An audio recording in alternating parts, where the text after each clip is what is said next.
जय श्री पुरुषोत्तम भगवान।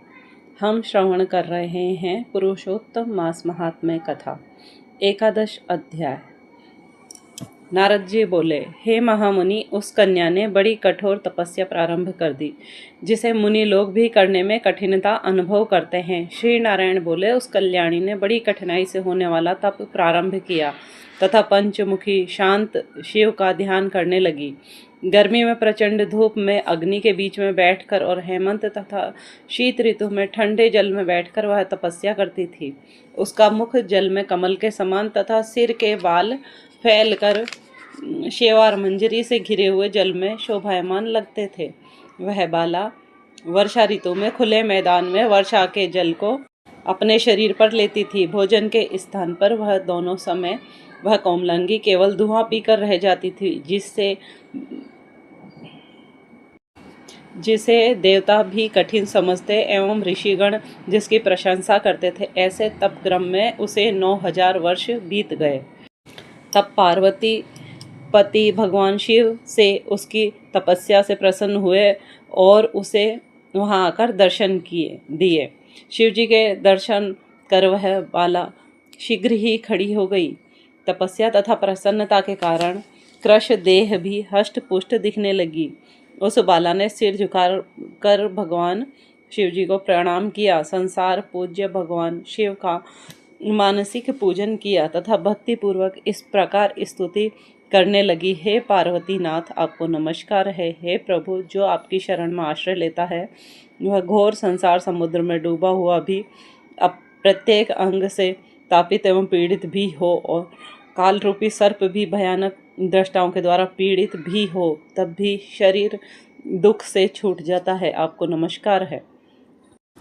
इस प्रकार मन और वाणी से उस तपस्विनी ने महादेव जी की प्रार्थना की। उसकी प्रार्थना को सुनकर तथा उग्र तप से प्रसन्न हुए भगवान शिव जी बोले, हे भद्रे तपस्विनी, तुम दुखी मत हो। तुम जो भी तुम्हारी कामना हो वह हमसे मांग लो, मैं तुमसे प्रसन्न हूँ। हे राजन, इसको सुनकर वह कुमारी आनंद में डूब गई और सदा शिव से बोली, हे दीनानाथ, आप अगर प्रसन्न हैं तो मुझे पति दें, मुझे पति मिले, मुझे पति दीजिए, मुझे पति की कामना है और पति दीजिए।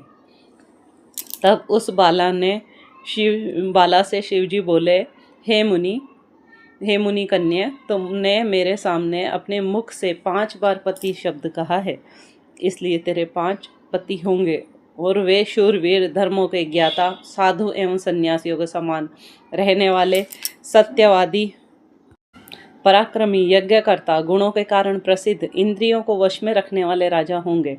श्री कृष्ण बोले। श्री शिव जी का यह अप्रिय वचन सुनकर वह बाला झुककर कातर स्वर में बोली, हे सदाशिव गिरिजाकांत, संसार में इस प्रकार मेरा उपहास न कराइए, क्योंकि प्रत्येक स्त्री का एक ही पति होता है। 5 पतियों वाली एक स्त्री कहीं न तो देखी है न ही सुनी है।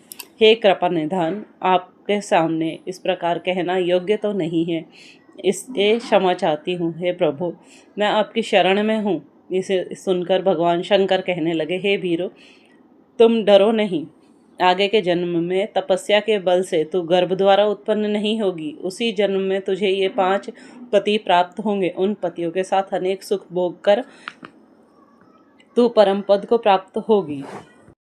शिव जी ने आगे कहा, हे पुत्री, पुरुषोत्तम मास भगवान का प्यारा महीना है, तूने उसका नियम पालन नहीं किया। श्री कृष्ण भगवान ने अपना ऐश्वर्य प्रदान करके इसे अपना बनाया है। ब्रह्मादि देवता, नारद तथा मैं जिसकी आज्ञा पालन करते हैं, उनकी आज्ञा भला कौन टाल सकता है। हे मूढ़े, तूने संसार पूज्य इस मास का व्रत पालन नहीं किया। हे ब्राह्मण पुत्री, इसी कारण तेरे 5 पति होंगे।